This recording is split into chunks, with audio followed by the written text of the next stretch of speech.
Good morning, everybody. Welcome to Global HR Forum 2013. And this an hour and 50 minutes will be a very fascinating time, I would like to assure you, in that it will talk about the CEOs, global CEOs, how they shaped their companies and in this tumultuous world in the right direction. And we have fascinating three speakers, all of whom have really the right, I'm presuming, the experiences and insights on this issue of leadership of great companies. The first three speakers will be, as you can see in the pamphlet, Hans-Paul Birkner, who is heading up the Boston Consulting Group, which is the world's one of the most respected consulting firm. And the second one is Laszlo Bock, who is a senior vice president of Google, handling on all the human HR affairs there. We are all fascinated by the way the Google's running their companies, especially in terms of their people, and we will have a chance to have a glimpse of it. And the third will be Larry Emond, who is heading up the Asia Pacific operations of the world's most respected HR and research and survey institute, Gallup, and he will talk also about the leadership. The way we will handle this session will be first, each of the speakers will speak for about 20 minutes, followed by questions, depending on how it lasts, we may end up putting together all the questions at the end, but we'll see how it goes. But you will have a chance to ask questions, so the total session will run for about 110 minutes, and I'm sure you will have plenty of chances to ask questions. So we'll have on the stand Mr. Hans-Paul Birkner of Boston Consulting Group, who will talk about the leadership of the largest corporations, which he has had plenty of chances to be acquainted with and to meet. Let's give him a warm welcome. Applause.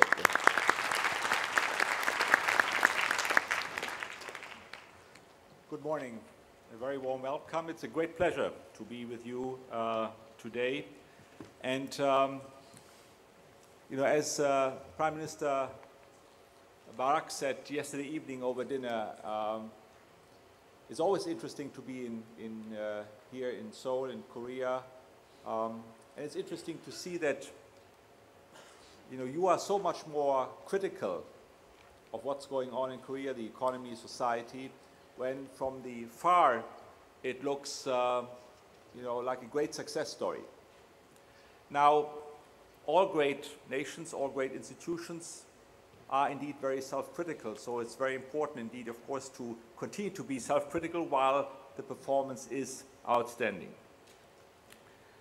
You know, the topic of successful leadership by global CEOs is all around us, and coming from Europe, even though I travel throughout the world every week, you know, people do claim that there is no true leadership anymore.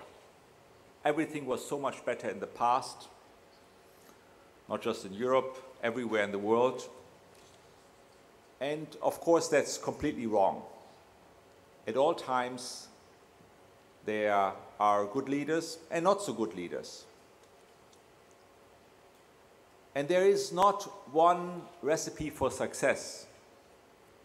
And that will be my main message. I think every one of you has to find her or his own way. Every one of you should find your own way of being a good leader, whether it's, you know, as a prime minister leading a country, or as a president leading a country, whether it's a CEO leading a company or a public institution, or whether you are leading a team in the HR organization, in marketing, in production, in R&D, or whether you are a teacher in school, a principal in school. And I think it's very important to be thoughtful about how you want to lead and how you want to really make a difference. We have many, even today, especially today, we have many outstanding leaders in business, like Chairman Lee from Samsung, Ratan Tata, the former chairman of Tata & Sons, Ferdinand Piëch, the chairman of Volkswagen, or Steve Jobs, the former CEO of Apple. And I could go on naming many, many others. And of course, we also see a lot of failure, but still, you know, is it true for all times? And somehow everybody looks for a silver bullet. Everybody looks like, you know, give me the recipe for success to be a successful CEO. And I would like to emphasize again, there are no such recipes, even though, of course, you will find three very different approaches to finding the right you know, success stories. You know, you can distinguish, you know, people providing the 5, the 10, or 20 key leadership lessons.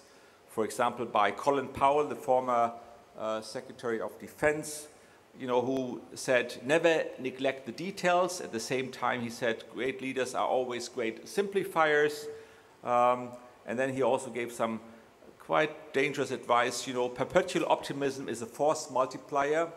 All these things sound right, but they also have to be taken with very specific ideas about the background, the context in which decisions are being made. A second approach to identifying great leaders is the self-portraits of great business leaders like Jack Welch or Lee Iacocca and many other lesser mortals. They usually paint a very one-sided picture of the world, and I think it would be rather dangerous to try to follow their example. And then there are also more or less systematic efforts to define success by leadership by looking at a number of successful and not so successful leaders. For example, the book which you may know, From Good to Great.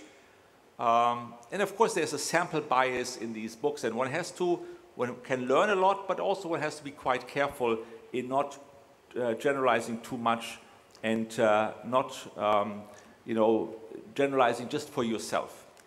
I think all these things can be quite useful if you take them all with a grain of salt. I'm sure I don't tell you anything new when saying that there is no simple way to be a good leader. You have to find your own special way, and you have to accept that you will never be perfect, no matter how hard you will try. So try to also be a bit generous with yourself and accept that you will make mistakes.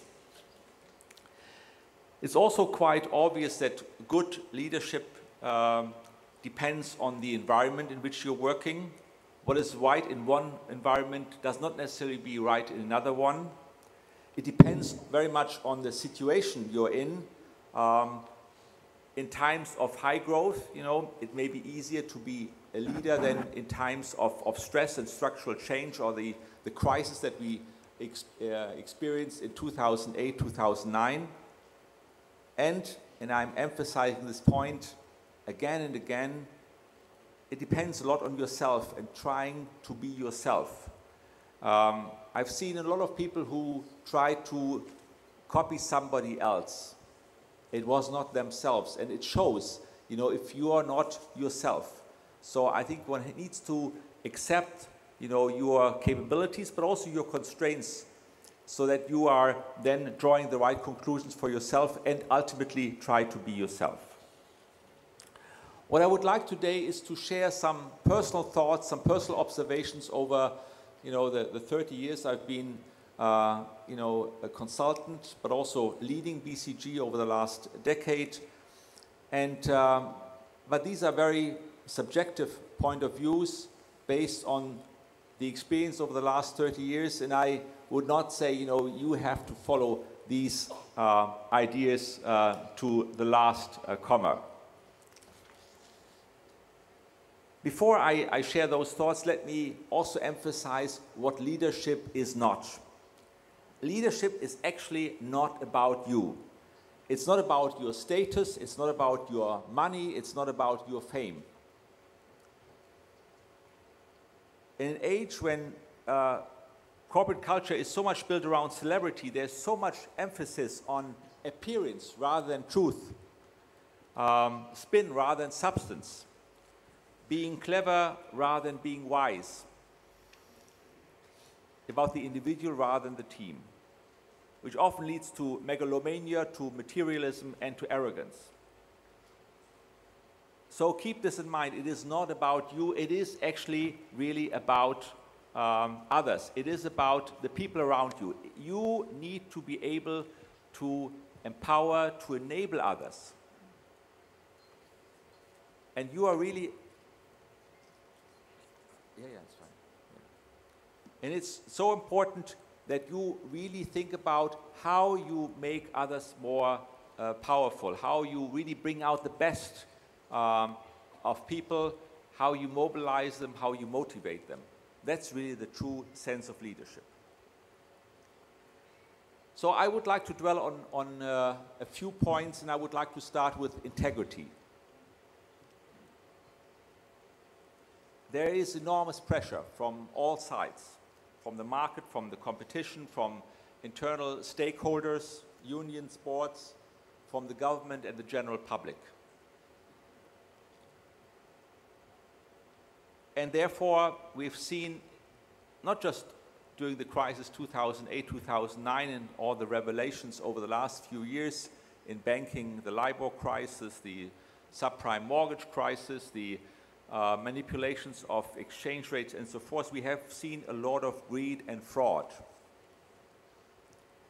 And we have seen a massive decline in trust towards business. Not just in business, in government institutions, in private institutions, in consultants. And I think it's the biggest threat to the well-being of society if there is no trust. And leaders have, above all, to install and to instill trust. So integrity is really a key part. And it is important that you ask yourself, as a leader, whatever unit you are leading, am I making exaggerated promises to our customers, to my own people? Are we fulfilling our promises? Maybe are we accepting poor quality work? Are we then selling poor quality work, poor quality services or products and try to cover up? Are we denying that mistakes are being made? Are we manipulating the data to look better? Are we hiding failures? Is appearance more important than the reality? And there's always a slippery road. I mean, what maybe starts with very good intentions ends up with downright fraud. And we have seen, you know, massive examples of that at the beginning of the decade. Enron is still on the minds of many people, but so are the manipulations of banks over the last few years. Massive fraud, people, Ponzi schemes, etc., etc. And it happens not just in New York or London. It happens everywhere, in one way or the other. And I think here in South Korea, you also have your share of that. And so it's so important to really adhere clearly to values. What are the values that we want to live by? Do people know those values, and do they believe in those values? do we really walk the talk? At BCG, my predecessor introduced the set of values in the early 90s. Talk about integrity, of course, respect for the individual, clients first, pushing the strategic envelope, but also ensuring that we really are having diversity of talent, that we do respect the individual, the client, the people internally, that we have social impact and so forth. It was quite amazing to see that there's so much discussion around this, because many of these things, very much like the 10 Commandments, are quite obvious. And still, I think it's very important that we as leaders remind ourselves and then our people again and again of these things. And even adhering to those values may be painful in the short term. In the long term, they are of utmost importance. If you're cutting too many corners, eventually you will regret it. And eventually there is no success without integrity. So integrity really is the key ingredients of leadership. The second element of leadership I would like to emphasize is about purpose and mission. There can be ultimately no good leadership without a compelling purpose and a compelling mission. And again, I would like to ask you to ask yourself, what is the purpose of your institution, your unit, your company, your non-for-profit organization? What is your mission? What are the crucial tasks that you would like to see accomplished? How do you make sure that they are being carried out? Is there a joint will to get things done? Without that purpose and mission, you are an administrator. I mean, we also need administrators, but I think true leaders really think about the mission and the purpose all the time, and also how it evolves.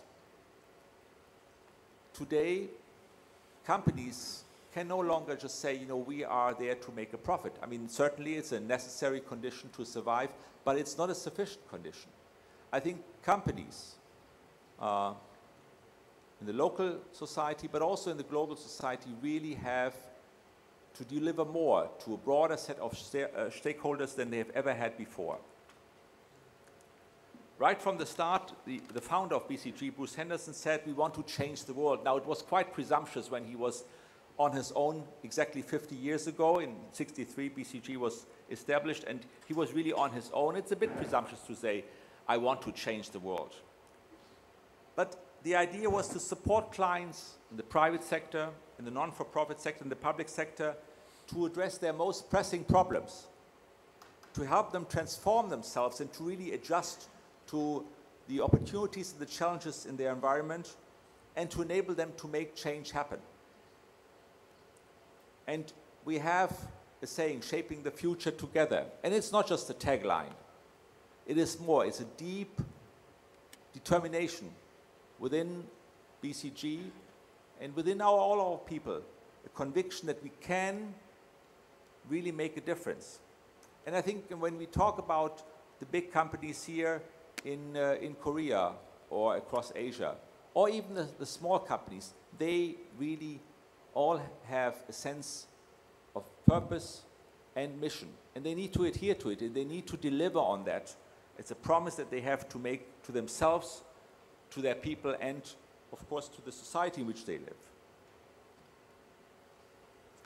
And I think, as I mentioned earlier, there is a lack of trust in government and business.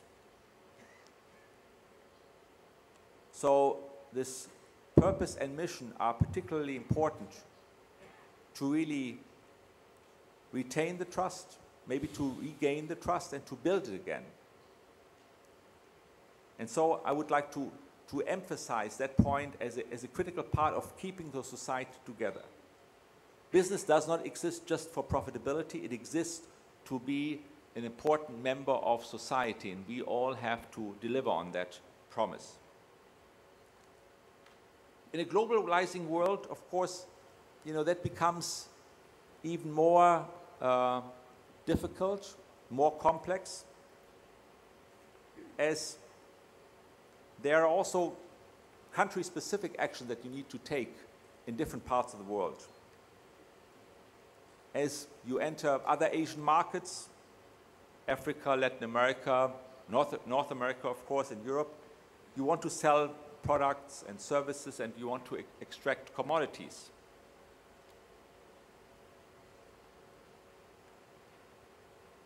But you find that many of the institutional structures, the physical structures, are not existing in these countries. Now, while it's not necessarily the task of every business to build its own roads and ports and so forth, I think there is an important element that while we enter those emerging markets, we have to play a role in developing those societies and help to build good governance, good institutions, but also physical infrastructure, creating jobs in the communities, but also maybe creating hospitals and schools. This is an important element of how to have the impact and also how to really build the trust that is necessary in order to do good business. The third element of leadership clearly is and are the people. Leadership is all about other people. To empower them, to enable them. And every business is a people's business, whether you have a steel factory or a refinery, or whether you have a consulting firm or, you know, an IT firm. It's all a people's business. And leaders really need to be interested in people. Are you interested in people? Do you like people? Are you interested in the well-being of people? Are you willing to serve people? Leadership is about serving. It's not about ordering people or commanding people. It's about serving people. Now, even if you would say, well, I really don't like people, I mean, you can still be a good person, maybe not a great leader. And I think it's important that you yourself ask, how do I deal with people? Do I really empower them? Can I really serve them in a way that makes them stronger? And I think it's very important, no matter how many great leaders talk about what they have done themselves. You know, they have done this, they have done this. They always talk I. But there's only so much you can achieve for yourself, by yourself. If you really want to have impact, big impact, you need to have a great team. And you need to build a great team. You need to multiply yourself. And so as a leader, you constantly have to ask yourself, do I really have the right people in the team? Do I have a broad set of profiles that are needed in order to deal with all the challenges?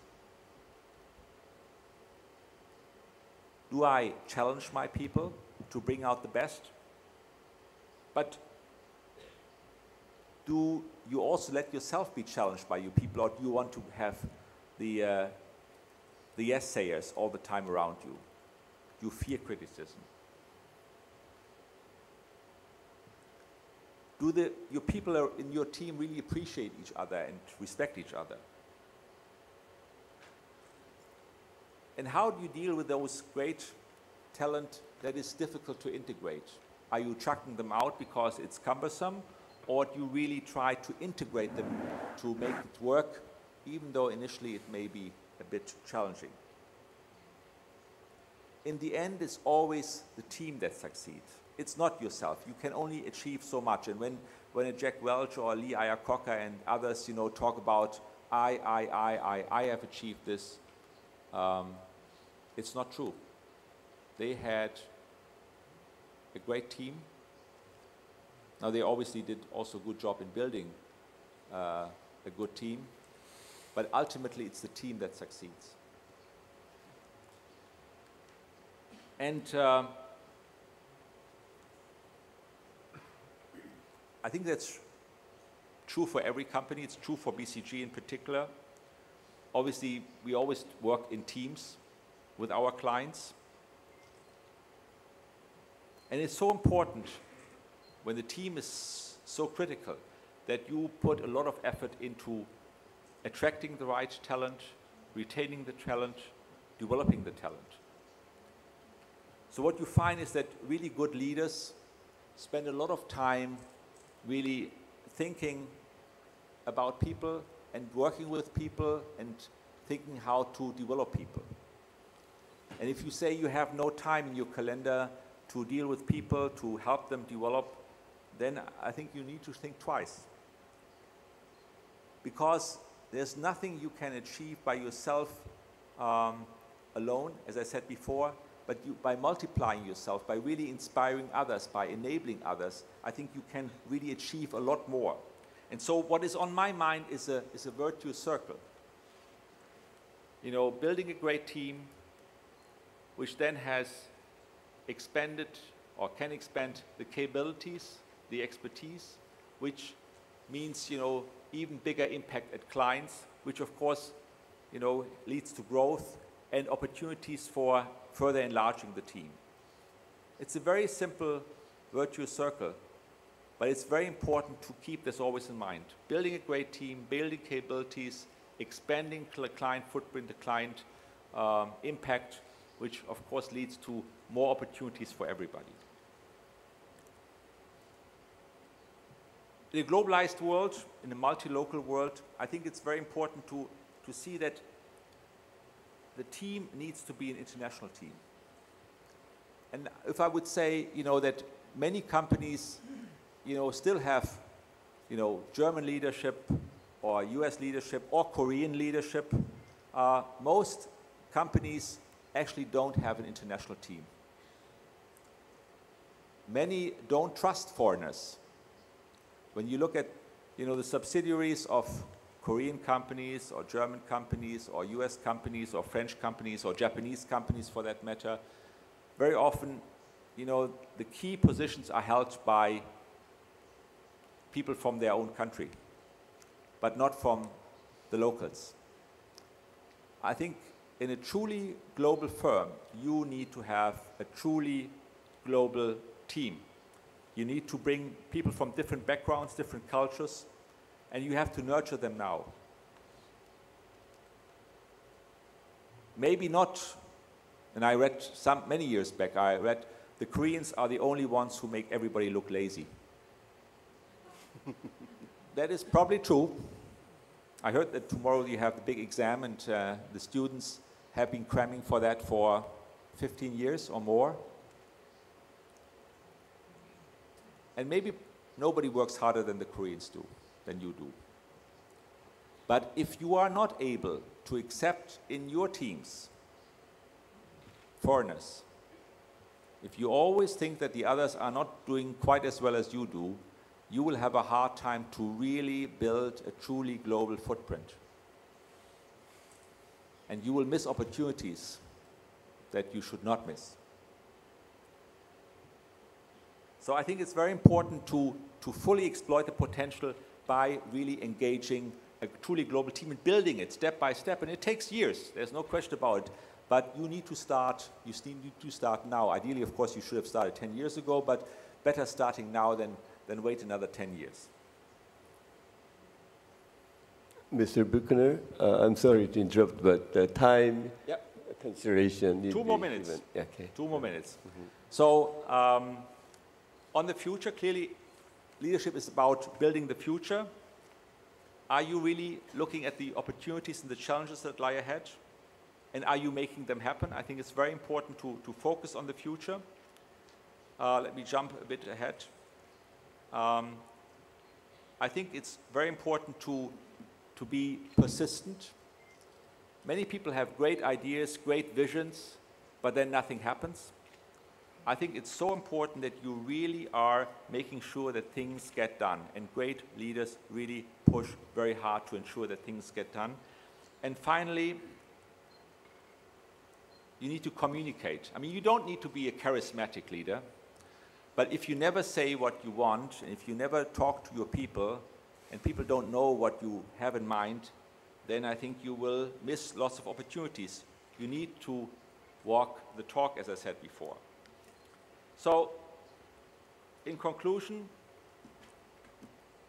there will always be a search for what is good leadership. There are no straight answers, there are no perfect ways, and certainly there are no absolute truth. But by focusing on the key elements which I mentioned before, integrity, purpose and mission, people and teams, on the future, and being very persistent, really talk about this and communicate, you can get a long way. And just keep one thing in mind. It's not something that's not happening. Leadership is not just come by itself. There are no tricks. There are no tips. It's what you want to achieve. It's your efforts, your engagement with people that makes the difference. So think about it, what you want to achieve for yourself and for the people around you, in whatever context, and I'm sure you will be successful. Thank you very much.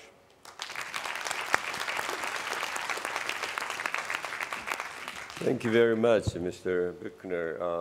Mr. Buchner, I forgot to mention, received his BA at the University of Bochum in Germany, and he went to Yale for his MBA, and he got his PhD from Oxford. He went to the best schools in the world, and he was, I must mention, that a Rhodes Scholar at the Oxford University, which is a really very, very privileged word. He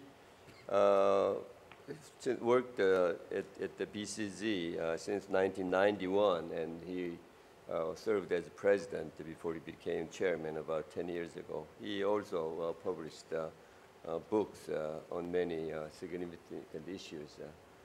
I was very impressed with the points that you made, and I particularly am impressed that he emphasized that it's important to become yourself rather than somebody else to be a good leader, and don't try not to imitate.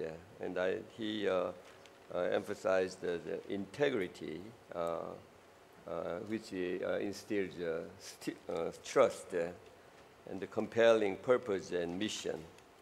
And for the greatest point that he wanted to try to make, I think, is that leadership is about other people, to enable others, not being somebody yourself, but to enable others, to let them do something, let them become something.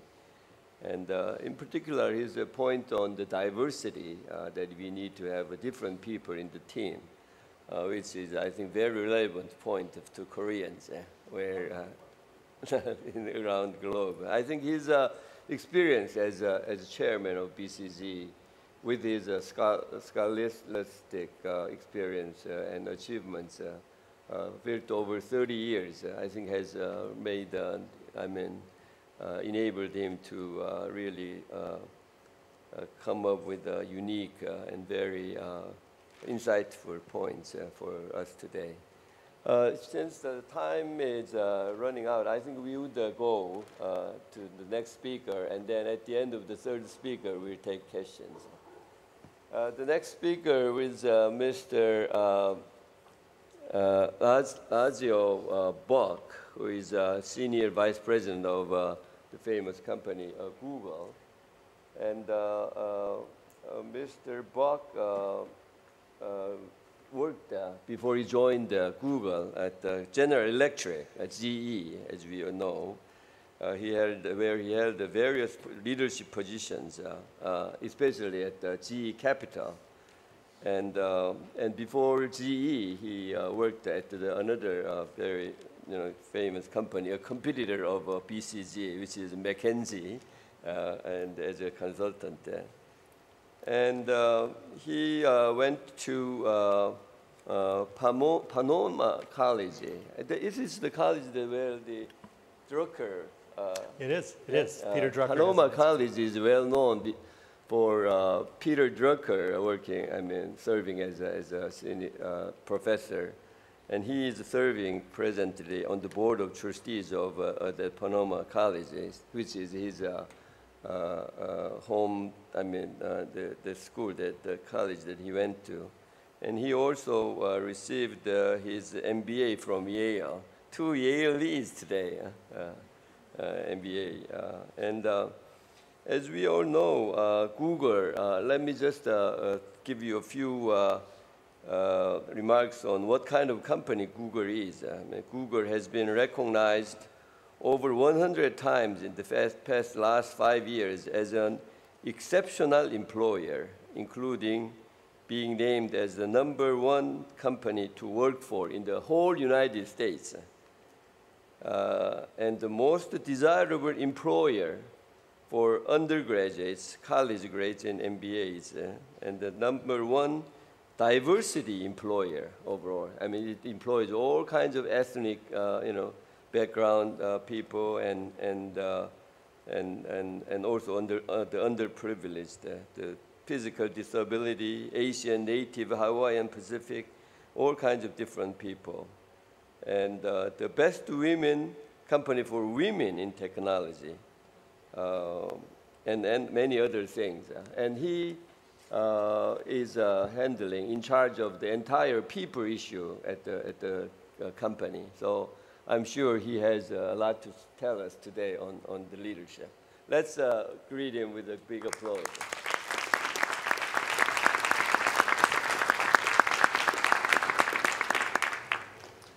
Thank you for the very kind introduction. Like Prime Minister Ahud, this is my first time in Korea, and I took the last couple days to explore and eat my share of bulgogi and kimchi, and I feel fully prepared for this session. If you'll indulge me, I'll need your help a little bit, just because I'm not sure if I tend to speak quickly, and I don't want to strain the translators too much. So if I start going too quickly and you're missing things, if you could just wave your hands, let me know, I'll slow down. So just as a test, can you wave your hands, and can I see that your hands are working? Okay, excellent. Only in the front where I can see you under the lights are they working. That's great. It's always good to start with a touch of humility. So I wanted to talk to you a little bit about Google. Obviously, Google's a fairly well-known company. On the flight here from California, the flight attendant asked me what I did, and I said, I work for Google. And she said, oh, that's a nice up-and-coming company. And I said, well, we also have a business called YouTube. And she said, oh, I love YouTube. I love K-pop. And so we had a very nice conversation about Korean music and Korean pop music. And I hope it's not pandering if I say that I know just a couple days ago, the #1 group in the world, according to the YouTube Music Awards, was Girl Generation, one of the K-pop bands. So that was kind of fun to see. I can tell there's a few people who admit to liking Girl Generation. So we're a global company. Just a bit of context. Over 40,000 people in countries around the world, and Korea has been a particularly important market for Google. We opened our Korea office in 2004. Before the company went public. It was one of our earliest international offices.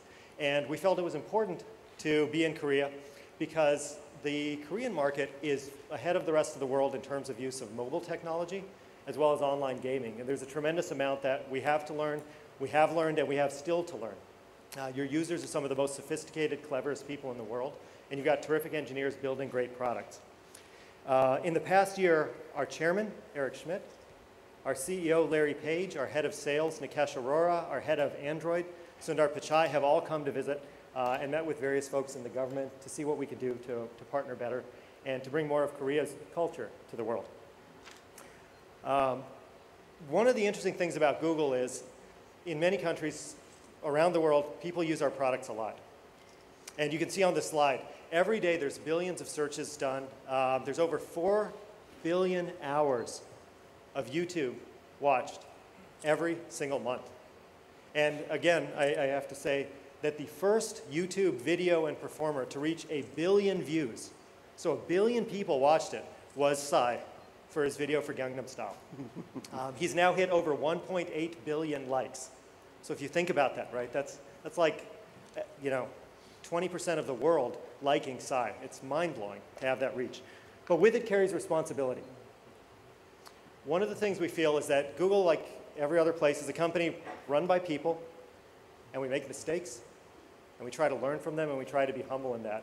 And because of the amount of attention we receive, and because of the number of users we have a responsibility to always try to do the right thing. And even when we fail, to learn from that, and as we say, fail fast, and learn and move ahead. That emanates from our founders, Larry Page and Sergey Brin. So Larry and Sergey founded the company 15 years ago, almost exactly. And then for a period of time, the company was run by Eric Schmidt in partnership with Larry and Sergey. And about 2 years ago, Larry became the CEO again. And one of the interesting things that Eric did as CEO and that Larry did as CEO was they gave up power. They tried to build a company where everybody felt like they could be the CEO of their own part of it.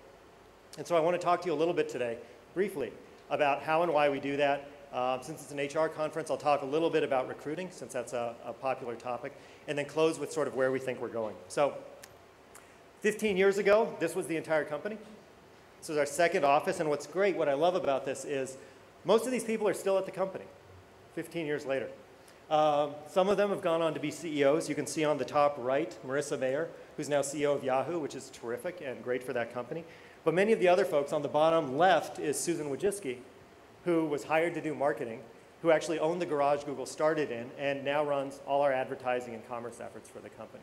So it's very much a company where it's been built by this group of people who've been there the entire way.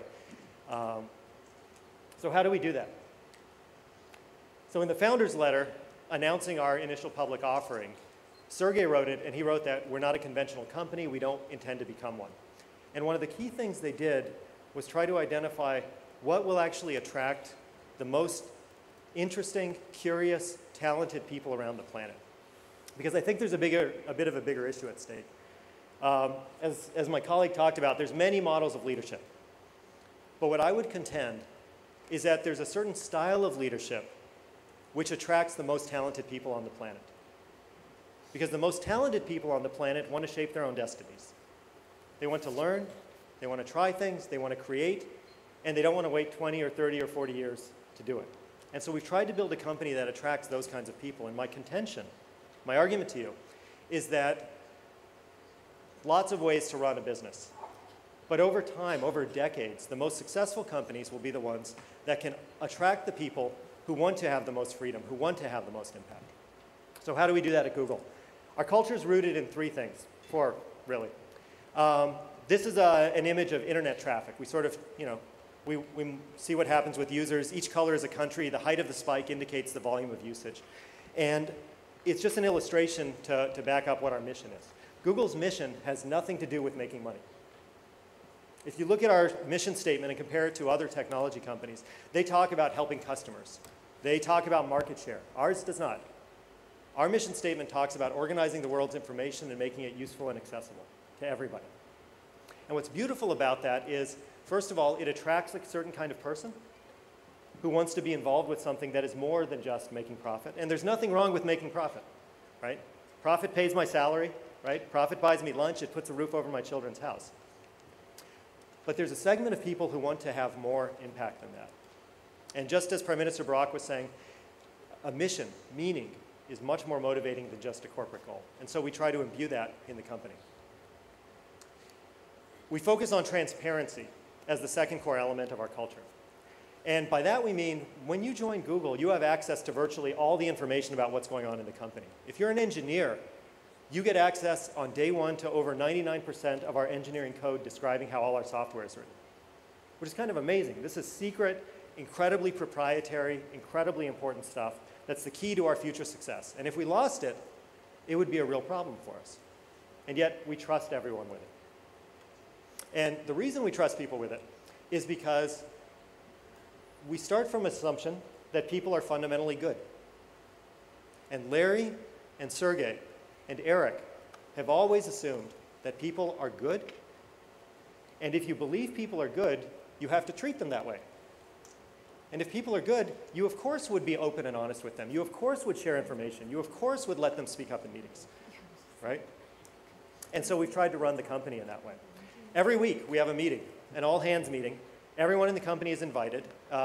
It's called There's a US phrase, TGIF, thank God it's Friday. It means, the week is over, the weekend's starting. We actually hold our TGIF session on Thursday. And we do it on Thursday because Thursday evening in the US is the morning in Asia, and it allows all our employees in Asia to video and watch it live and see what's going on. And what happens is Larry and Sergey get on stage, and they give updates about what's happened in the past week. They share the good, they share the bad. And then the best part is they spend 30 minutes answering questions. You can ask them any question at all. You can ask, is our policy about user data good or is it evil? You can ask, what should Google's strategy in China be? Which is a very sensitive and difficult topic. Or you can ask simple things like, why is my chair in my office so uncomfortable? And whatever the question, they'll take it and they'll give you the best possible answer. And that transparency at the top, rooted in believing people are good, makes it okay in the rest of the company to be transparent and for people to generate ideas from anywhere. That brings me to the third element of our culture, voice. We want our employees, we call them Googlers. So people who are at Google are Googlers. A new Googler is a Noogler. We have a group of Googlers who are older, who formed an interest group. They call themselves the Greyglers. That probably won't translate so well. Grey plus Googler. You have to trust me, it's very funny in English. And anyhow, we encourage all of these groups in the company to have a voice in how the company is run. So sometimes it's a small voice, like raising your hand at TGIF. Sometimes it's a big voice. We do annual employee surveys, like most companies, but we don't just take that feedback. We then actually have teams of employees that organize themselves who decide to take on different problems. So for example, one of the challenges at Google is it's a hardworking company and people say work-life balance is not good, particularly in some of our Asia offices, particularly in Korea, particularly in Japan. And I know how hard people work in Korea and Japan. While it's my first time in Korea, I've spent quite a bit of time in Japan. And I know the late hours people work. I know the drinking that happens after work. I know what's required to be successful in the environment.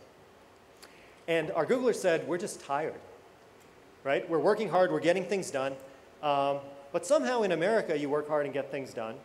And you're not here till 10 or 11 o'clock every night.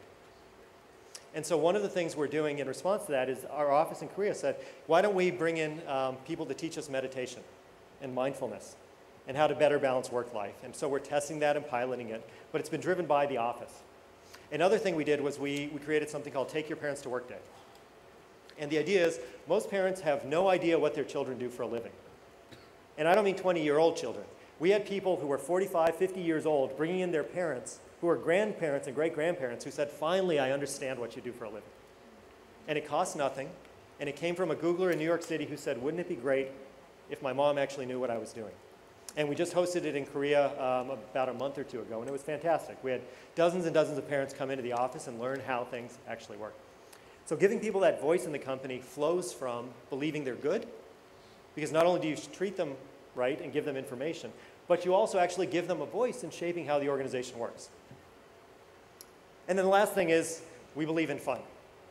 One of the things in our founder's letter was that the things we believe to be true is you can be serious without a suit.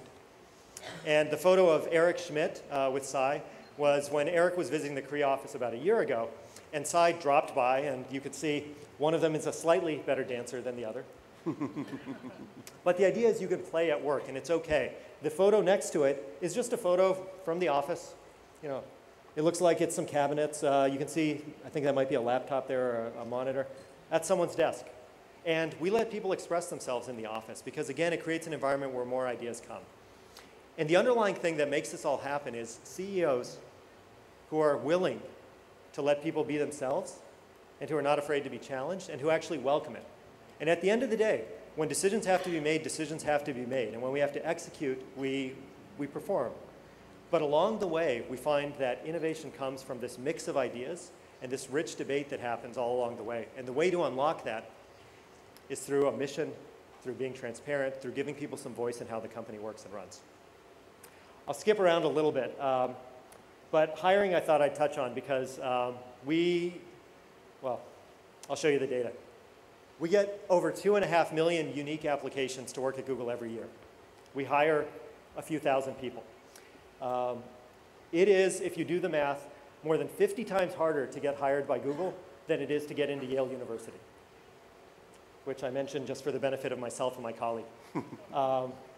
It is tough to get hired at Google. So how do we do it?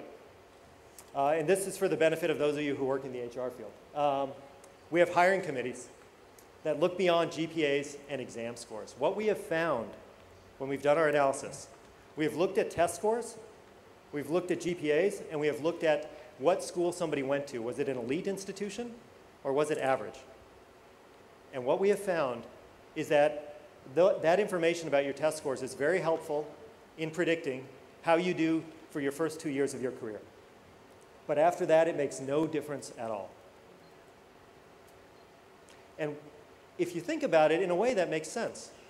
Because I'm a quite different person today than I was when I was 18 years old. And then when I was 22 years old. You know, I still like comic books, and I still like manga. But I have other interests as well, and my judgment is better, and I have experience. And what we had done, quite rationally as a small company, is we focused a lot on academics. Because we only needed to hire a few people. If you're only hiring 20 or 50 or 200 people a year, or 1,000 people a year, it's efficient to rely on those things. But once you're hiring thousands of people, the best people are not all at the best institutions. People end up going into different schools based on their economic opportunity, whether they can afford tutoring, whether people in their community tell them to apply to college or not.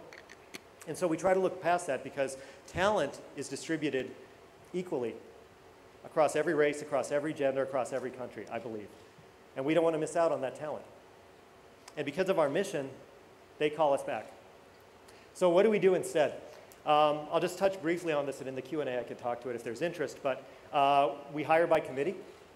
So you interview not just with your manager, but with subordinates.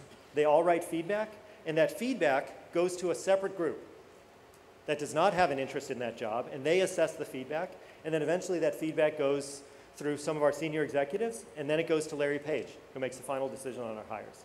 And the reason is we want there to be objectivity in our hiring. We want to hire the best people. We do not want to hire someone's nephew or someone's babysitter or somebody who works at another company because we want to do a favor for another company. We want the best people. And what we find is when you hire like this, the people you do hire are delighted to be surrounded by incredibly competent and talented people. And I should say, too, Google's not unique in this. There's a great grocery chain in the United States called Wegmans that treats their people this way. There's another grocery chain called Whole Foods, which does committee-based hiring. There's lots of models in this where the economics of the businesses are very different, and they're very successful in doing it. Growing leaders, I'll skip over for right now. The main point I was going to make here was, and it relates to giving people freedom, is most of our courses internally, more than 75%, are taught by Googlers themselves. So again, if you're hiring good people, good ethically as well as incredibly capable people, they are your best teachers. So we have over 3,000 Googlers who, in addition to their day jobs, teach other people. And what we find is that's much more credible, because would you rather learn from a professor or a consultant or somebody who's actually doing your job today? And the person who's doing your job today is going to actually be able to tell you, here's how I do my job. And we find that's been the most effective. Consultants and professors are very helpful as well, nothing against them. Some of my best friends are consultants and professors. I was a consultant. But we find for teaching people practically how to be more effective at their jobs and building networks, the best teachers are other people within the company. And the people who become the teachers are delighted to do it, because nothing is as satisfying as teaching, as helping somebody improve and learn. So I'll skip a bit. We looked closly at what makes managers effective. We apply a lot of data to what we do. And there was a New York Times article about it that you can look up that was pretty interesting. What I'll close on, though, is, and I just want to check with our host, is this okay on time? Yes, looks like it is. Is this okay? Yeah. 5 minutes. Perfect. 2, 3 minutes, yeah. I'll close on two things. One is that one of the things we try to do, and again, this is something that Larry Page has taught us. He talks about taking moonshots. It comes from when President John F. Kennedy was president, and he decided that America needed to put someone on the moon. And when he was asked, why would we put someone on the moon? Like, that's crazy. Like, that's a long way away. We don't know how to do it. And he said, within 10 years, we will put a man on the moon. And he said a man. It was the 60s. Today, we would use different language. But he said, because it's there. and because it's difficult. And so what our CEO, Larry Page, talks about is moonshots from that perspective. We try to set goals which are incredibly ambitious, which are crazy. So one example that we use is if you're told you want to design an engine for a car, and you're told it needs to get 100 kilometers per oh man, I can't do gallons and liters. Okay, if 50 miles per gallon, and you'll forgive me for not being able to do the metric system. My US education failed me. And now my college will complain that I said that. 50 miles per gallon, you'll think about how to make the engine run better. But if you say, I want a car that gets 500 miles per gallon, you have to completely reimagine transportation. And Larry's insight is, even if you don't create a car that gets 500 miles per gallon, you will do something vastly better than what exists today. That's a moonshot. So we don't manufacture cars. What we do are make self-driving cars. And not actually manufacture them, but the technology to make self-driving cars. So this was a moonshot. This is a photo of one of our self-driving cars. It drives itself. You get in, tell it where you want it to go, and it will deliver you wherever you go. And the reason we did this was because in the United States, 40 to 50,000 people die every year in traffic accidents. There's no reason why they should. There's no reason cars need to crash. What we didn't realize at the time was that there would be other people who benefit. So the man driving that car is legally blind. He hadn't been able to leave the house in a vehicle for 10 years or longer. And this gave him the opportunity to actually go out in the world. It gave him independence. It gave him freedom. And the first place he went to was a fast food restaurant to get tacos. And he went to the drive-thru and he got lunch and he was just delighted. So we set these moonshots as a way to inspire the company and to try to achieve things we wouldn't normally even aspire to achieve. And if you look at the history of the company, when Larry and Sergey founded Google, one of the things they were told was it is impossible to search the internet. You know, remember at the time, there were all kinds of local search engines. Korea has a couple superb search engines, which do a fabulous job. But they were told you can't do it, and they figured out how to do it. They were told you can't make money doing it, and they figured out how to do it. They were told you can't grow as quickly as you're growing, and they did it. And we failed a lot along the way. We've launched products that haven't worked. Over the last couple of years, we've shut down dozens of products that were failing. But each time we learn from those and try to build. And it all emanates from, originally, a set of founders who decided this was the way to run the company, that it was not them by themselves who were going to solve all these problems, but instead creating a company where everyone can bring their best selves to work, and where everyone can have an impact, and over time, achieve the mission of giving everyone in the world more information. And along the way, if we save some lives, you know, that's not a bad outcome either. And so I'll pause there, but want to say thank you again for having me. Actually, that reminds me, one other thing, if I may. I did want to mention one of the reasons why Korea is such a fabulous place for us is because there's so much opportunity. There's so much insight and expertise here. I mentioned mobile, I mentioned gaming. We recently had a program called Big Tent Seoul in the last week, trying to bring Korean culture more broadly to the world. We worked on something called the K-Startup Incubator, which was an idea to try to get, where we had 250 different companies, startups in Korea, submit business plans and proposals, and 5 of the teams ended up winning and going to London and California to get mentoring and investment. And I say that with humility, because we have a lot to learn from this market. We have a few hundred people in Korea. We're still a small operation in Korea. YouTube is popular, but the rest of our products are not, quite frankly. And that's okay. If our products aren't as good, they shouldn't be used as much. But we have something to learn here. And in the learning, we want to make sure we give back, because there's a tremendous amount we think the world has to learn from Korea as well. And so that I will pause. With that, I'll pause and say thank you for your time and for your patience. Thank you for hosting me.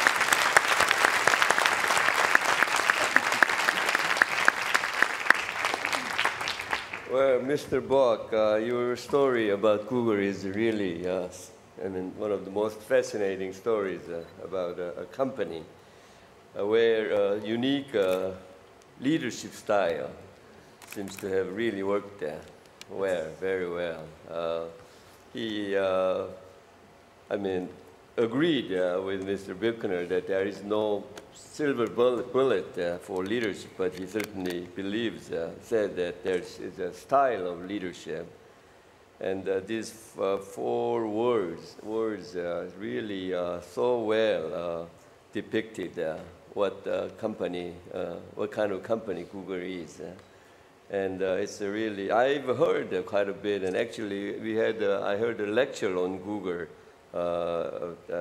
from a book that was written solely for the company, but the way it was summarized really gave me really a clear idea of how the companies really run. And in this 21st century, I really feel that this four characteristics of this company tells really a lot to all leaders around the globe,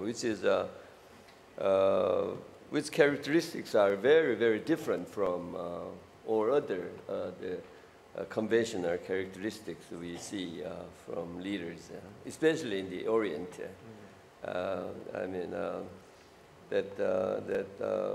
The mission, that trying to attract people is, the thing that any company does. But the three elements, the transparency, voice, and fun, are really very, very impressive characters.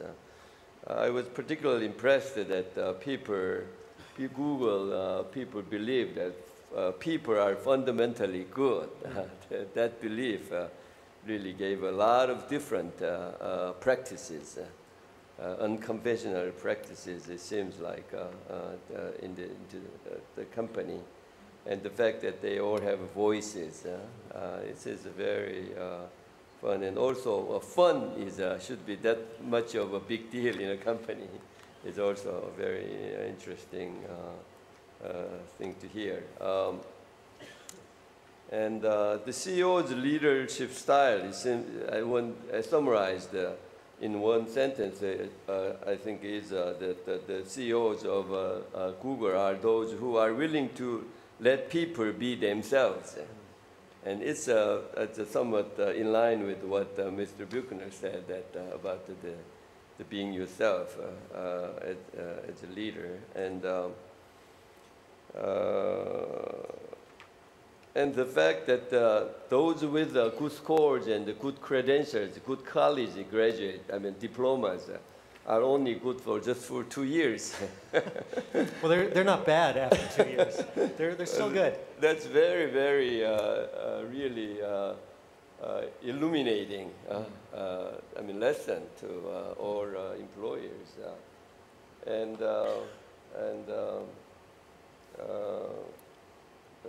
the fact that all the newcomers are taught by the existing employees are also very interesting. As a CEO running a company, I have learned quite a bit, and this is very, very enlightening, I think, to many people attending this session.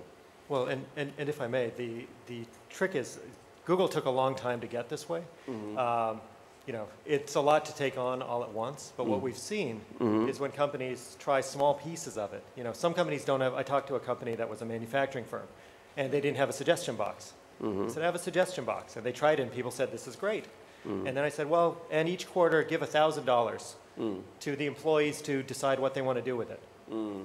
And employees loved it because it's relative to where you start from. And if you start from a position where there's a lot of structure and control, a little bit of freedom goes a long way. Oh, yeah. The words moonshots is very interesting, too. And that the fact that Google had so many failures, the people from outside think that everything Google does comes out to be a success, but that's obviously a very erroneous impression, as it seems. But these failures yielded to successes. Very interesting. Well, failure and experimentation is the best teacher.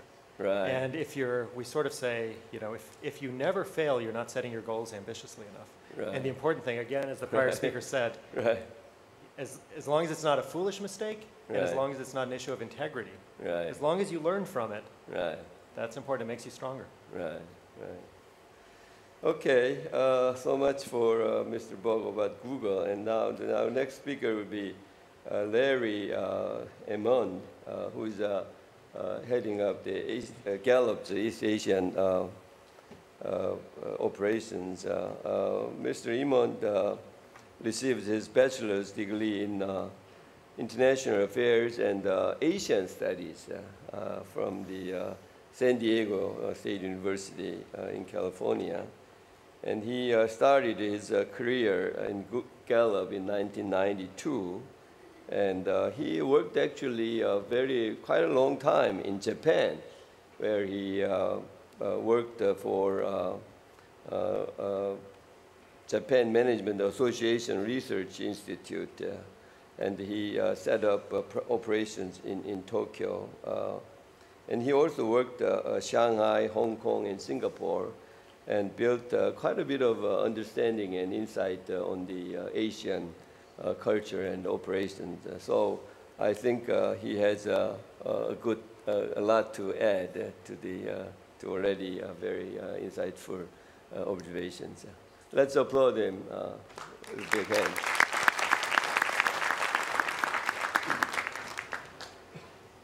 Good morning. I was told we would have a timekeeper give us a 10 and 5 minutes if someone is able. Why don't I give you a sign when we have 3 minutes left?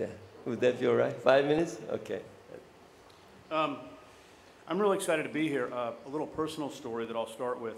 My first international experience in life was a Korean one. I grew up in Southern California in the town of Anaheim, which is about an hour south of Los Angeles, close to Disneyland. And actually, I grew up quite close to where Kia's North American headquarters are today. But when I was in 5th grade, a new boy showed up at school who was Korean. His family had just moved to the U.S. His parents wanted to build a women's clothing business in kind of Koreatown in Los Angeles, but they decided to live down in South in a quieter community. And he started school. He didn't speak much English, and he didn't have any friends. And I was one of those people that just naturally felt an inclination to reach out. And his name was Jimmy Wang, and he became one of my 2 best friends in all my growing up years through college. But I'll never forget the first time I went to his house. It must have been about 10 or 11. And it was very different than any other house I'd been in because everything was Korean. And there was a meditation room. His parents didn't really speak any English. It really didn't need to build a clothing business in LA. But a funny thing I remember is his mom would make homemade kimchi.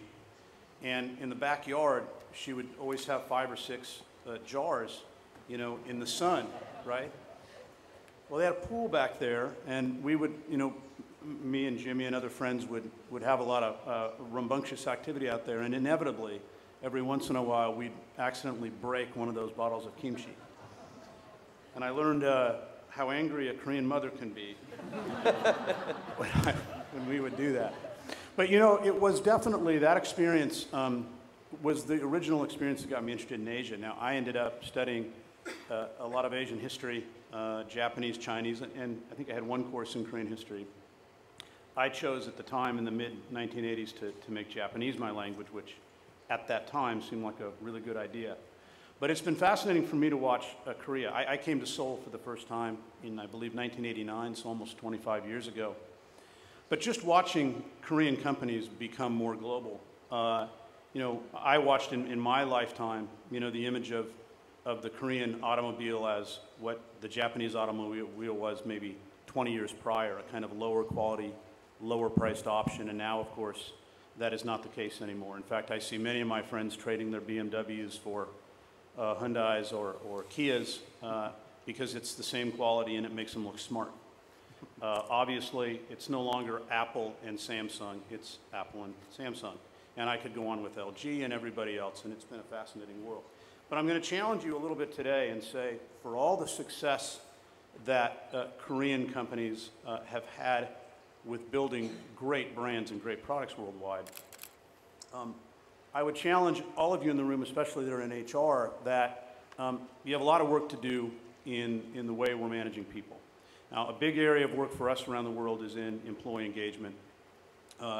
And we have clients all over the world, and we have a database of maybe 25 million employees in the current database. But we also do an annual national sample of working adults in about 140 countries to get a snapshot, a national snapshot around the world of how a country is doing. I won't get into the mechanics today of how exactly we measure. We have a set of items that people know as the Gallup Q12, which is at the core of it. But we break the mindset of employees into three groups, and this is about their emotional engagement with their job. The bad news for South Korea is that only 11% of the working population in Korea is what we would call engaged. These are people that are really emotionally excited about what they do. Twice as many, a 2-to-1 ratio, are quite unhappy, are actively disengaged. Now, I'll make you feel a little better, because if you look at your two closest neighbors, they're even worse. You know, in China, you're talking about a more than 3-to-1 ratio of really negative employees to ones that are really engaged. And in Japan, it's a 4-to-1 ratio. But don't get too excited, because that's the United States, where it's the reverse. There's a 2-to-1 ratio of engaged to actively disengaged. And we could look at the whole world, but I'll set the stage with which was just that data. So you say, well, you know, why does that happen? And you know, we do a lot of work with all kinds of programs, but I'll give you a simple answer on why. I'll start with a picture. When we go to work in any organization in this area, we typically see something like this at the start. So those dots are managers and their work groups. So this is an example of a distribution of employee engagement across an organization, and it's very diverse and it's very spread out in some kind of bell curve. So then, depending on the client, we go in and we might do a very aggressive intervention, real robust manager development, and try to help all managers learn how to do this better. Or they may do something less aggressive with just some basic education for managers about what employee engagement is and what you might do to drive it. Invariably, regardless of how much education and manager development we put in a company, here's what happens. The curve moves, it improves over time, but inside of it there's an interesting story. The managers that get the most better, that have the highest increase in engaging their people, are the ones who are already doing it well in the first place. So these are people that are psychologically, naturally wired to be great managers. They probably were when they were 10 years old. And the next two groups, they move a little. That second quartile moves, and then the third quartile. The bottom quartile is an interesting group because it barely moves at all. And an interesting thing we see in that group is that if you take people who are inherently bad at managing other people, it's not their fault. They may have been great at a functional role, but they do not have the natural inclination to do it well. If you give them education, they actually misuse it and get worse. And the companies that get really great at this know that they have to deal with that, and I'll come back to it. What's the lesson? This is the big lesson. And the degree to which Korean companies are going to get great in the area of employee engagement is the degree to which you begin understanding that becoming a manager should not be a promotion. You know, we talk, you hear a lot about, you know, great salespeople don't make great sales managers. But that's true in every role. Great accountants, great engineers, athletes, you name the functional role. Being really great as a solo player in that role is almost totally unrelated to whether you'd be a good manager of people in that role. In fact, those great managers have much more in common with each other. And so, however we set up our organizations, and I know it's very, very true here in Korea, that the way you advance, the only way to advance, the only way we do career paths is you become a manager of other people. And if I look at the companies that we work with globally who become absolutely world-class at employee engagement, where they're in the 85th or 90th percentile of our database, it's those companies who have changed, they've given career paths to performers that are great at their role, but they know would not make great managers, but you can still have advancement and more comp and a great career path. And being a manager is not a promotion. It's something we ask of those people who are naturally inclined to do that well. A piece of data on this, I don't have a slide, but all our research globally tells us that there are about 10% of the world's population that are naturally wired to be great managers of other human beings. There's another 10% that are wired to be pretty good, okay? And then another 80% that are very unlikely to ever be good managers of other people because it's just not, it's not who they are. It's not their fault, it's just not who they are. Now I'll give you another piece of data. From the research we've done on looking at people who are in managing roles, that's anybody who's managing 5 or more direct reports,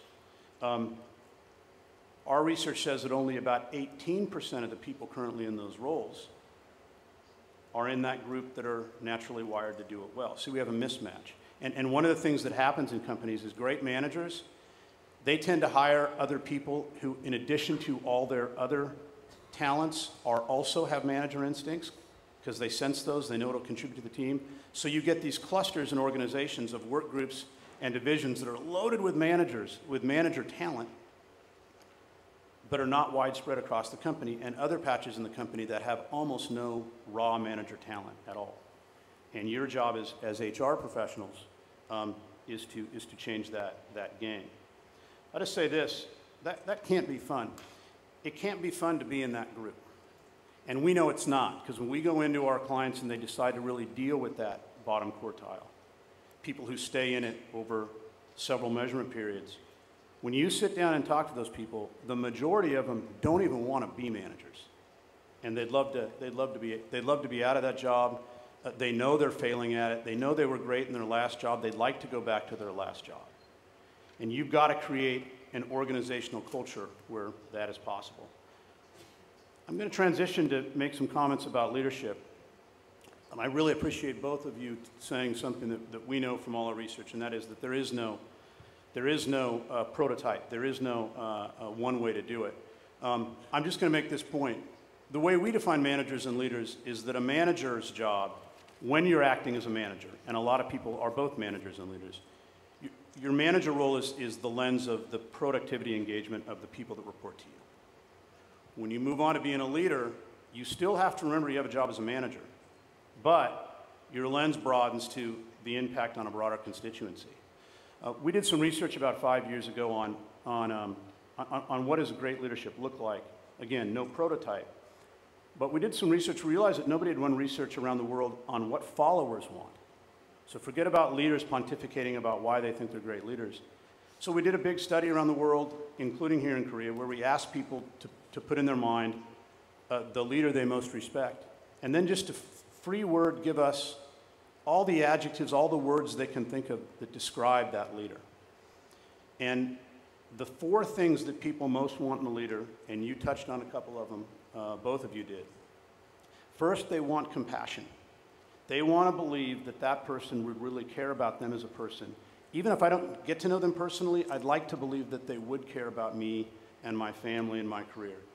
2, I want to know they have integrity. I want to know I can trust them. 3, I want to know that they can provide stability. And 4, I want to know that they can provide a picture of hope, some kind of hope for a better future. So how do you do that? How do you, as leaders, and you in HR who are developing leaders, how do you go about that? Well, we have various assessments we use in Gallup, and I know if I asked for a show of hands, there'd be a lot of people that are familiar with one of them called StrengthsFinder, because I was in charge of publishing books in Gallup for many years, and we have these books we put out where people can get an ID code and take the StrengthsFinder assessment. And the #1 country of usage outside of the United States is Korea. I don't know the exact number, but it's 150,000 or something folks that have bought StrengthsFinder books, the Korean versions, and are out there. And I'm going to use that as a language. I'm not going to go into the details, but I'm going to make a point about leading. We use some other assessments in the leadership development work we do, but I'm going to use the language of StrengthsFinder to make this point about how there is no single model. When we take this assessment, most people get their top 5. You know, with clients, they can have their full 34 and other things. But they're broken into 4 buckets. People that are relationship builders, people that are influencers, strategic thinking, execution. Now, a lot of us have combinations, but I'm going to show you a picture of 4 leaders. I'm not going to tell you who they are. They're quite well known. They ran some of the best global companies, 3 profits and 1 nonprofit. But I'm just going to show you their top 5. These are enormously successful, great leaders who everyone agreed have been very inspirational and successful. Leader A, you know, his psychological makeup is very much about building relationships. Leader B, totally different human being. This is an influencer. Leader C, totally different person. This is a strategic thinker. And leader D, totally different person.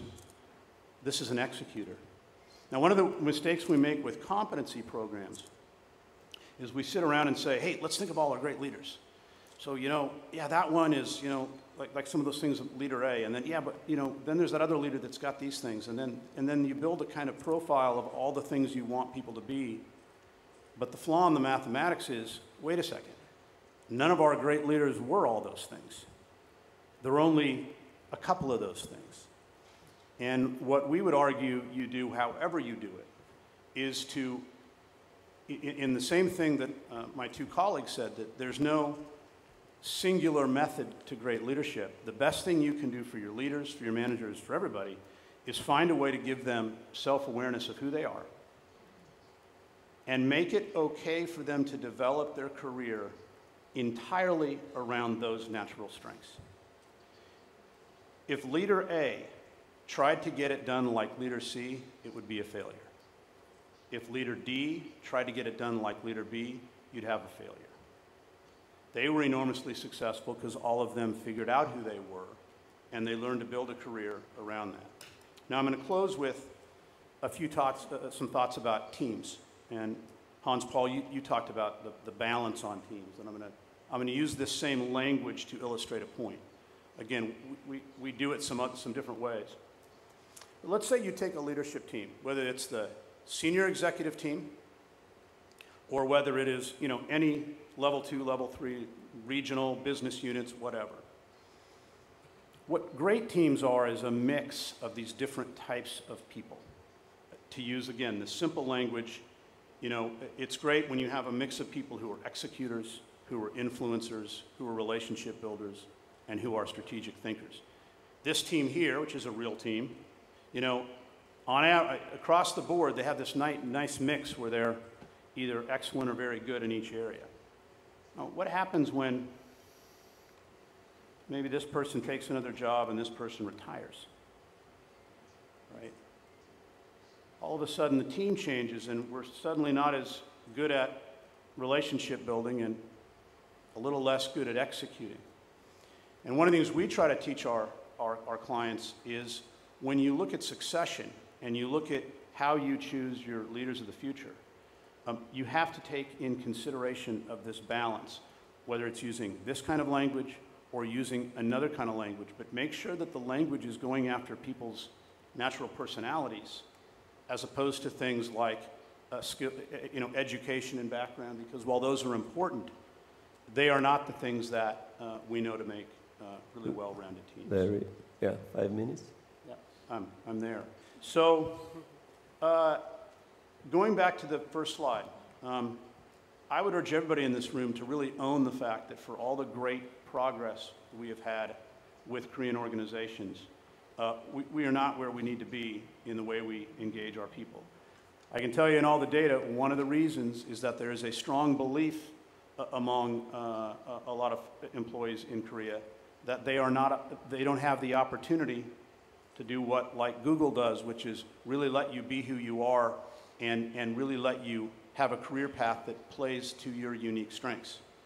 You more often than should be are kind of directed down a path of a certain way you're supposed to be or the way others are. And if you want to really blow out the productivity of Korean organizations, you would start going down the road of giving employees, managers, and leaders awareness and an understanding of who they are and help start developing career paths where everybody can play on those and only those who will naturally be great managers or leaders are asked to take on that important responsibility. Thank you.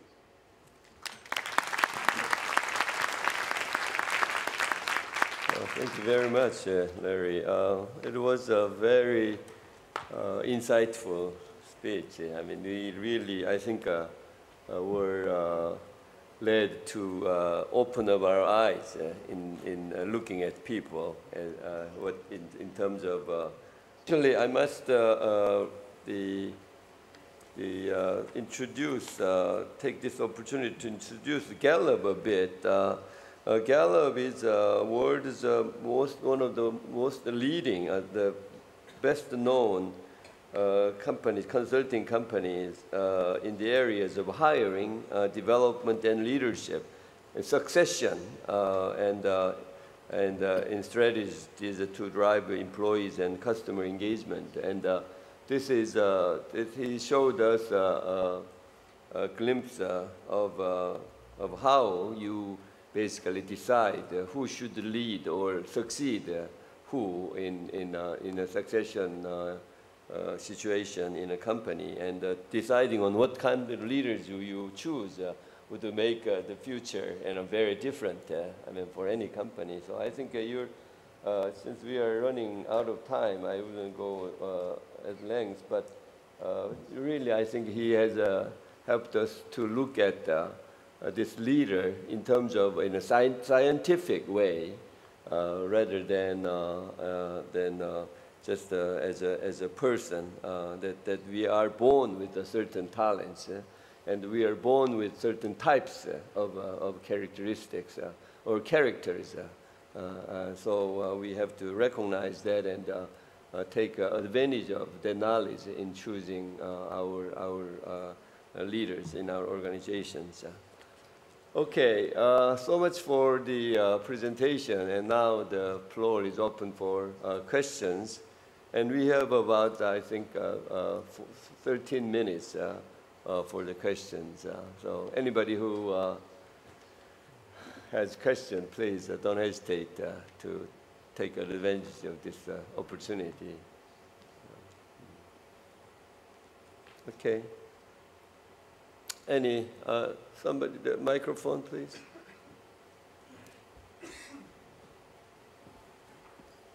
If you want to, the question, or if you want to identify to whom you would address the question. Yeah. Thank you very much. My name is Bruce Dixon from Anytime, Anywhere Learning Foundation, and my question was to Mr. Bock. I was interested, given his comments in regards to performance within education and schools, particularly in regards to testing, what in turn he might propose should be the main goal or focus for schools in developing the sorts of people that Google are looking for. Well, let me preface it by saying I'm far from an expert in education. I'm a product of it, but sort of with mixed success. I think there's a couple challenges. One is in many societies, a lot of manual professions are sort of looked down upon a bit. And some of the European countries, like Germany, that you'll be talking about later today, have done a superb job at vocational education where you have to show mastery of skills. So mastery of skills is one. I think what we look for most when we do recruiting is the ability to learn. And the ability to learn is not measured in recitation. It's measured in, are you able to sort of absorb new information, synthesize it, and articulate a cohesive perspective based on that information?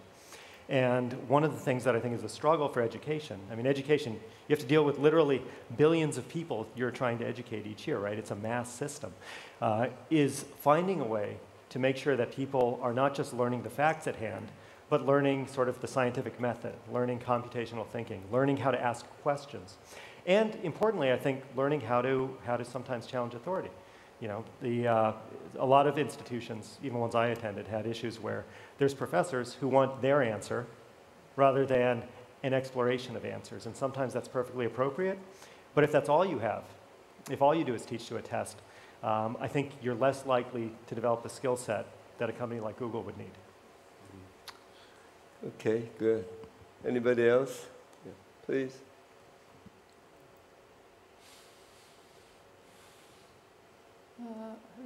name is Hae-Sun Kim. I'm CEO of Suntrans Group, a consulting company in Korea. And I have got a question to Mr. Hans Berkner. You mentioned that Korean companies should engage more of global talent. And I want to ask you, on the other hand, there are many international companies in Korea, especially U.S. Organizations. They hire U.S. educated Koreans, or, you know, but more and more the Asian part is becoming stronger, and also Korea is much more dependent on China in terms of trading and export, etc. So what I want to ask you is, sometimes when you look at the U.S. companies in Korea, people who are engaged in consulting service, they are not fully integrated to Korean society or culture. So I would like to suggest that you also should hire more of like Asian background, talented people to become more Asian-oriented consulting firm. I want to ask you your opinion about that. Thank you. I fully agree with you, and I was not, if you heard me, not just referring to Korean companies. I think we find that whether it's German companies, US companies, Japanese, French, and so forth, they all tend to look for people who they know. So, you know, Germans very often and also have Germans in their markets, or people, or Koreans maybe, who have been working in Germany before, who they are now employing. I think what is really important is that in order to become a global company, you have to become multi-local. And that's why, I mean, BCG has across the world, in the 45 countries and the 80 offices, we have locals really. Here in Korea, 90% of our colleagues are local Koreans. Some of them have studied abroad, but many have not. And while initially I think communication and working together is a bit more difficult, ultimately it makes you much more successful. You really have to be grounded in the local society, in the local economy, if you want to be truly global. It means really being also multi-local at the same time. And that's why I think all companies, you know, whether it's consulting companies, but all kinds of companies, really have to make an effort to really have a very good local team. And they also have to have, and I think that's the point I was making, is to have a multinational leadership team.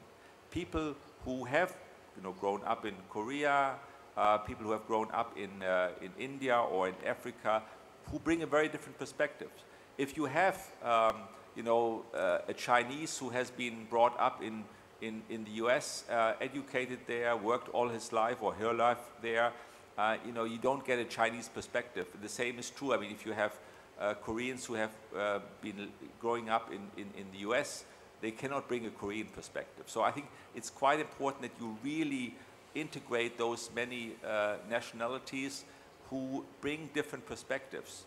And so I just can underline again what you said before, and what I also hoped I was expressing earlier. Okay, good. I just want to remind you that you are welcome to ask questions in Korean as well, sure. Since it's translated. Yeah. Yeah. You can't hear it. You need to translate that. Yeah, okay. Yeah. Please. I'm Reg Kelly, University of California, San Francisco. Very impressive data, Mr. Imond, on your on the statistics you have on managerial talent. But of course, a lot of that depends, for those of us in the medical world, worry about false positives and false negatives. So when you're assessing managerial talent in this way, what statistical methods do you use, and how confident are you when you give that information it's correct? So one of our businesses is in the area of hiring, and it actually doesn't go back to Gallup's history. It goes back to a company who acquired Gallup around the time I joined, which goes back to the University of Nebraska, of all places, a psychologist who got into this study of success. Why are some people better teachers, some people better salespeople? And we have a business where we have, for 50 years, we would custom build hiring assessments for, and the way we do it is say, show us your stars, show us your average performers, and we go in and figure out, and we test a structured interview, a psychometric interview set of questions that differentiate, that find people that think like the stars as opposed to the non-stars. Now, we used to custom build manager and leader assessments around the world.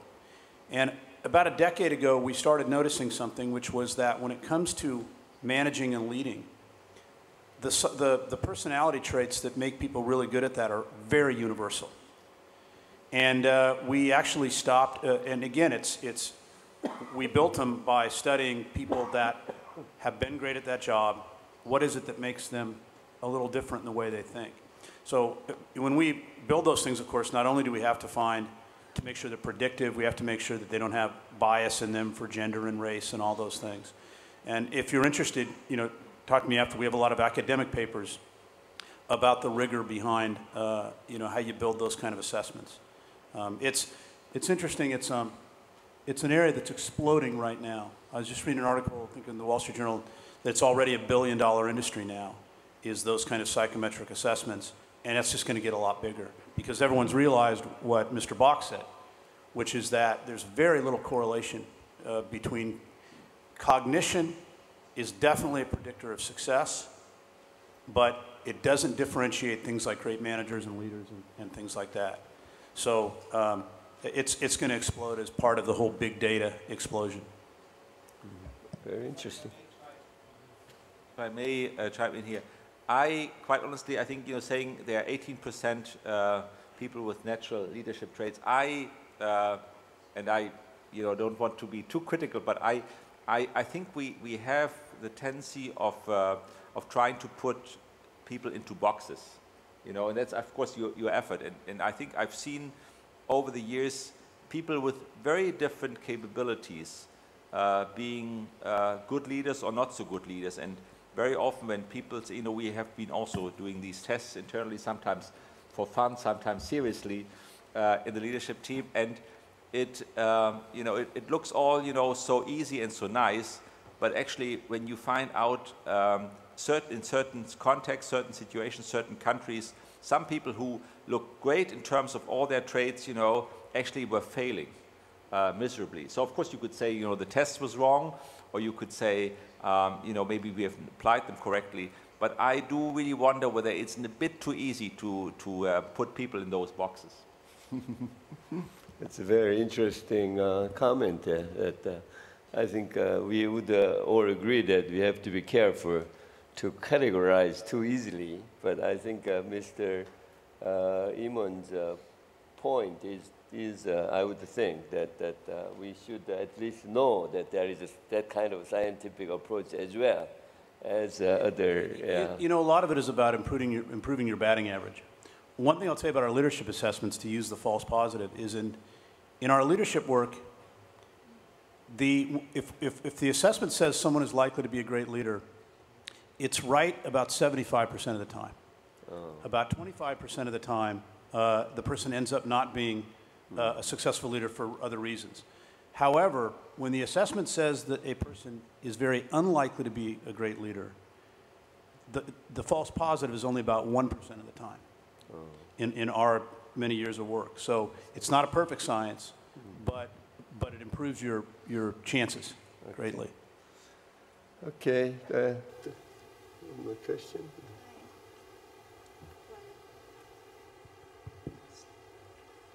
Hello, my name is Yusenpai. 저는 유센파이라. From Indiana University in May, and I have a short question to Mr. Laszlo Bach. Your presentation was very inspiring. Usually, when you hire in HR, young people don't get in because people ask for HR experiences. What is your advice for young people like me who wants to make a career in HR? Thank you for your kind words and your question. I have two answers, and I'll be brief. One is that, in general, in most companies, they absolutely want you to have done a job before they'll hire you for the job, which is kind of an awful, unfair paradox. So the best thing you can do is look for internships, look for opportunities, take courses in the area, or take something in that field. Often the easiest entry point into an HR career is through recruiting. Most companies do lots of hiring. There's lots of firms that do recruiting. That's a fairly straightforward entry point. And the best advice I can give is, frankly, try to associate yourself with very well-known companies, because that will open future doors for you early in your career. The Google answer is a little different. The Google answer is the least important thing we hire for is expertise. What we want are, as you said, the most important thing is cognitive ability. Can you learn? Can you think? Can you solve problems? The next most important thing is, are you a leader? Will you enjoy our culture?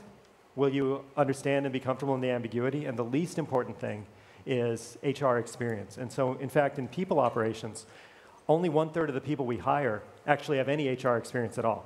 1/3 are strategy consultants, and 1/3 are people with deep analytic backgrounds. So any of those paths are available. Okay, yeah, maybe let's make it the last one. Okay. Hello, Knowledge is Sweet. I'm CEO of Sugar and Company. And I'd like to ask a question to Mr. Bach. I'd like to ask you whether your strategy, the Google strategy, would work for the people around the world. There might be some kind of cultural differences, and people might be more accustomed to following rather than have their own initiative and make their goals and be a leader themselves. So have you ever experienced any cultural differences and different branches around the world? Whether your strategy works samely globally or something like that? Thank you very much. Yeah, so there are absolutely very real cultural differences around the world. And even if you take the United States, we beat our chests and talk about meritocracy. Even Americans fundamentally seek out hierarchy. If you go into a meeting in the US, the chair at the head of the table is always left empty until the most senior person walks in. And nobody designs it, nobody thinks about it, but you just don't take that seat if you know someone more senior is coming. And when Westerners write about Asia, they say, oh, so hierarchical, when they're doing the same thing, right? We do the same thing in the United States. So what we've seen is, around the world, we've been able to hire people for whom what we're selling, our culture, our model of giving people choice and freedom, is compelling. In some countries, it feels less natural initially to people. People are sort of intrigued by it and wonder about it, and then experience it and say, actually, this is pretty good. But we're limited to the gentleman's question about false positives because we only hire the people we hire. We don't hire people who say, I would hate working at Google, to see if they would actually love it or not. What I would say generally, though, is, and this comes from, I was born in a communist country. We came to the United States when I was very young. The government in my home country said there's a certain way to treat people, there's a certain way to control people, people were spied upon. It was a horrific, horrific place. And even there, when there were people, when 1 in 30 people, 1 in 30 worked for the secret police, right? And were reporting to the government on their family, on their friends, on their neighbors, because that's what they did. Even there were people who said, I want freedom. And my father was one of those people. And so I would suggest that around the world, there's Maslow's hierarchy and people want different things. But at the top of that hierarchy, I think part of human nature is you'd rather be who you are. You'd rather be free. And freedom might be a suggestion box, or it might be TGIF at Google, or it might be starting your own thing. But if given the opportunity, and if they feel safe enough to do so, I think most people would choose that. And what we see is the most talented people prefer that model. Okay, I think at the time, 110 minutes have gone pretty fast. And I think we've heard today very, very useful, beneficial insights from 3 distinguished gentlemen. And the first one, Chairman Buchner, basically listed the kind of elements that is required for great leadership, whereas Mr. Bach showed us a particular style of leadership which is prevalent in a company called Google, which showed us a lot of insight. And third, Mr. Imond basically had given us a lesson that we should try to look at leadership issue more scientifically rather than just as an abstract term. All three elements, I think, were very, very useful, and I hope it was same to you. Thank you very much for your attention. Thank you very much. 네. 수고해주신 전성철 세계경영연구원 회장님과 소중한 강연을 해주신 연사분들께 다시 한번 감사의 말씀을 드립니다.